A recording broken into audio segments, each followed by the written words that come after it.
Hey everybody, this video is about free fall, or should I say free fall explained. So many years ago, a scientist by the name of Galileo did a famous experiment where he dropped two objects of varying mass off of the Leaning Tower of Pisa.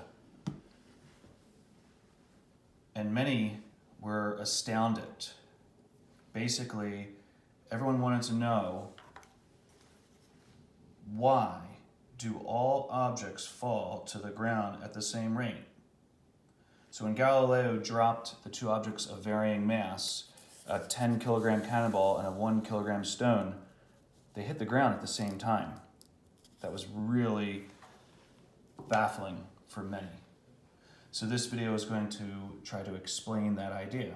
So let's say that you were to hold a bowling ball and a softball in your hand and drop them at the same height. Now obviously this is without air resistance, or in what we call in a vacuum, because if it's a really tall height, obviously those would be a little bit different effects, and I'll explain that next video with terminal velocity. So here's what's happening.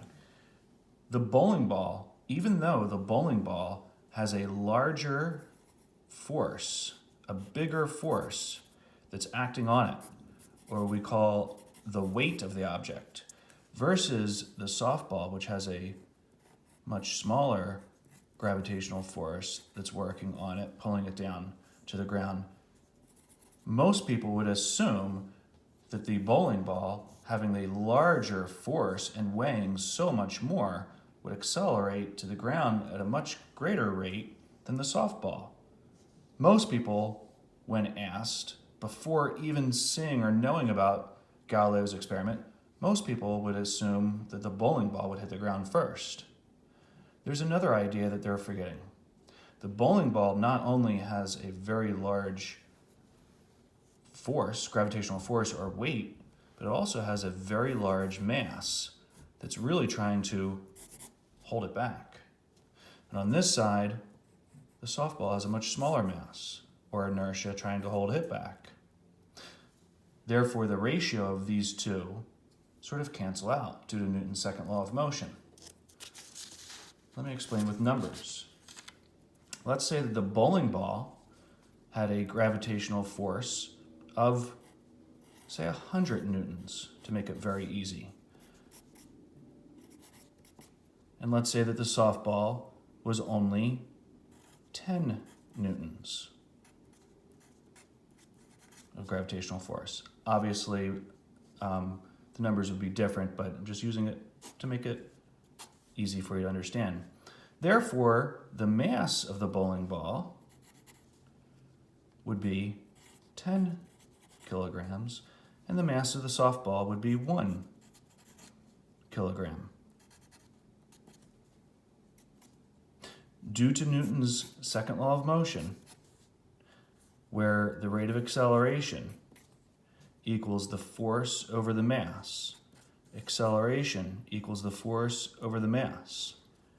In both cases, you should see that 100 divided by 10, or 10 divided by 1, would give you exactly the same number, 10 meters per second squared. That's the rate of gravitational acceleration. So to summarize this idea here, even though the weight of the bowling ball,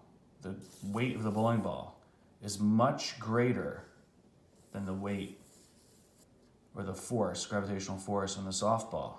And this is what causes them to accelerate.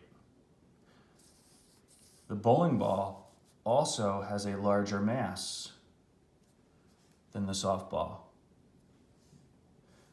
This resists the acceleration. Therefore, in the end, the ratio of force to mass is the same for all objects, which is about 10 meters per second squared.